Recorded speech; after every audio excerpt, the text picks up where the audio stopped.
Alors, bonjour, je suis Daniel Oulay, fondateur de la start-up Grenotech, une entreprise sociale qui œuvre donc pour la valorisation de la diversité génétique des semences africaines en général.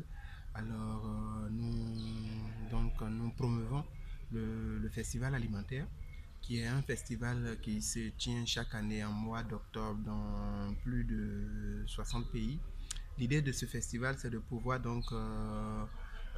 mettre à profit la relation entre la production de notre alimentation et la gestion durable des terres, parce que d'ici 2050, la population mondiale va passer à plus de 10 milliards d'habitants.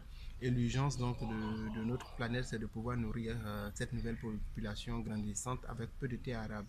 Et chez nous, en Côte d'Ivoire, la priorité sera donnée sur les techniques agriculturales.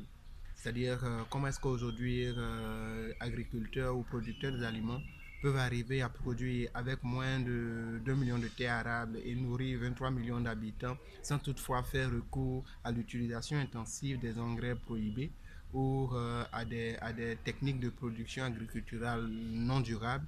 Et comment est-ce qu'il est possible de proposer donc aux consommateurs ivoiriens des aliments sains, des aliments, je vais dire, qui sont produits dans des conditions saines et sans intrants chimiques de façon intensive.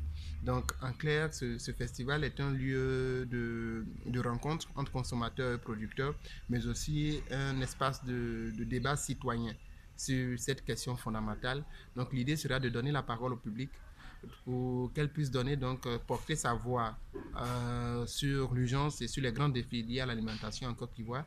Mais ça sera aussi un espace où nous allons présenter les initiatives locales des personnes qui œuvrent dans l'écosystème des chaînes de valeur agricoles pour non seulement garantir une bonne alimentation aux populations, mais aussi qui travaillent à lever certains défis tels que donc l'accès aux semences, l'accès aux outils ou la conservation, qui réduisent donc le gaspillage et des pertes post-récolte.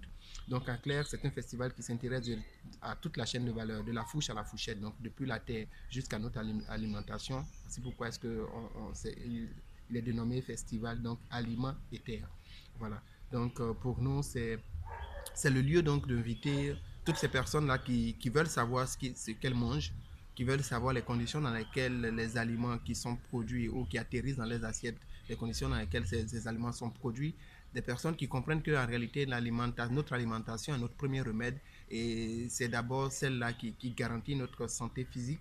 Des personnes qui veulent comprendre les grands enjeux aujourd'hui pour nos populations, de pouvoir nourrir les générations présentes, mais aussi garantir les possibilités des générations à venir à pouvoir elles aussi se nourrir. C'est le lieu d'inviter toutes ces personnes de cet écosystème à venir partager, échanger sur ces grands défis de l'alimentation en Côte d'Ivoire et en Afrique.